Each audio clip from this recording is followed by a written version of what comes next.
The room went quiet the moment the Russian general laughed. It wasn't a loud laugh, not the kind meant to insult anyone directly, just a short chuckle that slipped out as he studied a map spread across the long wooden table. But inside a room filled with military officers, even the smallest reaction could shift the atmosphere. Around the table sat commanders from several countries observing a strategic briefing. Lines drawn across the Korean peninsula marked advancing armies, defensive hills, and positions that had already fallen.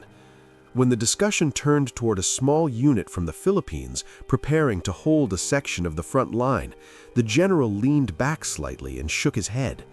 "Filipinos?" he said slowly.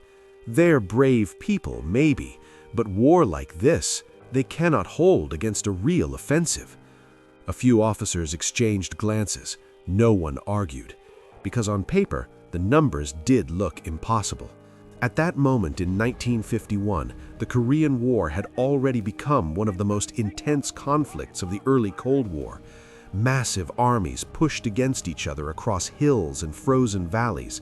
The front line shifted constantly, and now intelligence reports warned that a massive offensive was about to begin.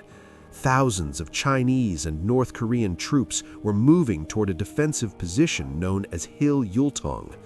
The unit assigned to help hold that position was small, the Philippine 10th Battalion Combat Team. Only a few hundred Filipino soldiers stood between the advancing army and a dangerous breakthrough that could unravel the entire defensive line.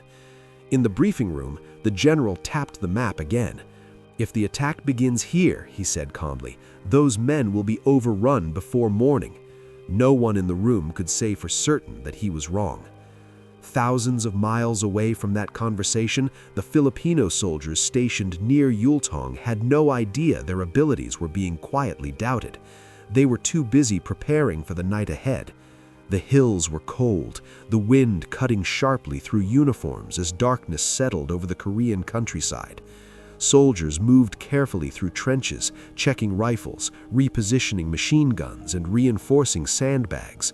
Some of the men spoke quietly in Tagalog, while others sat silently staring into the distance.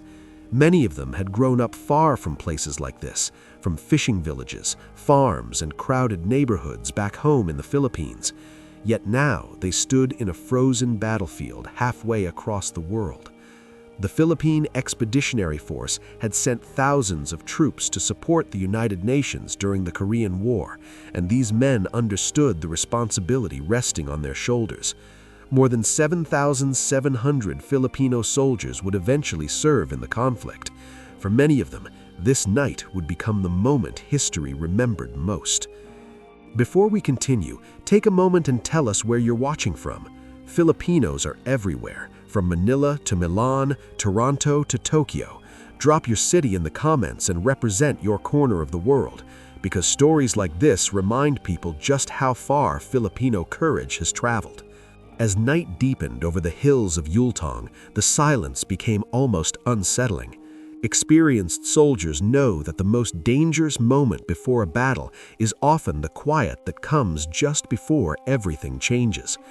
Captain Conrado Yap, one of the Philippine officers leading the defense, moved along the line, speaking calmly with his men. His voice remained steady, his instructions clear. Hold the line, watch the ridges, stay alert. The terrain around them formed narrow valleys and steep slopes that could hide entire advancing forces. Somewhere beyond those dark hills, thousands of enemy soldiers were already moving. The Filipino unit wasn't alone.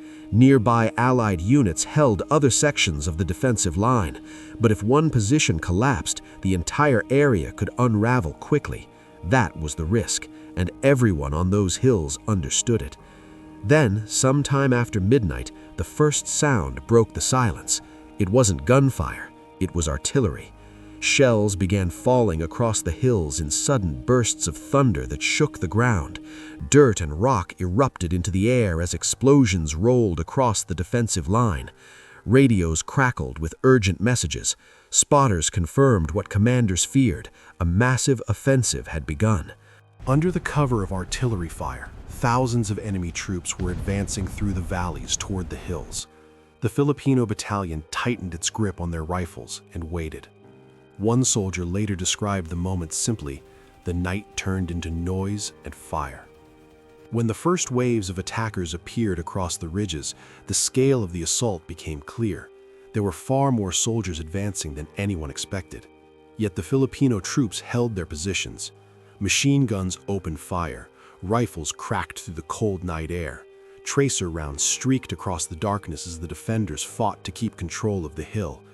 Reports from the battle would later describe how wave after wave of attackers pushed forward. But each time they reached the defensive lines, they met determined resistance. The Filipino soldiers refused to retreat. Despite being heavily outnumbered, they held their ground. And slowly, the impossible prediction made in that distant briefing room began to look very different. The battle stretched through the night and into the early hours of the morning. Ammunition ran low.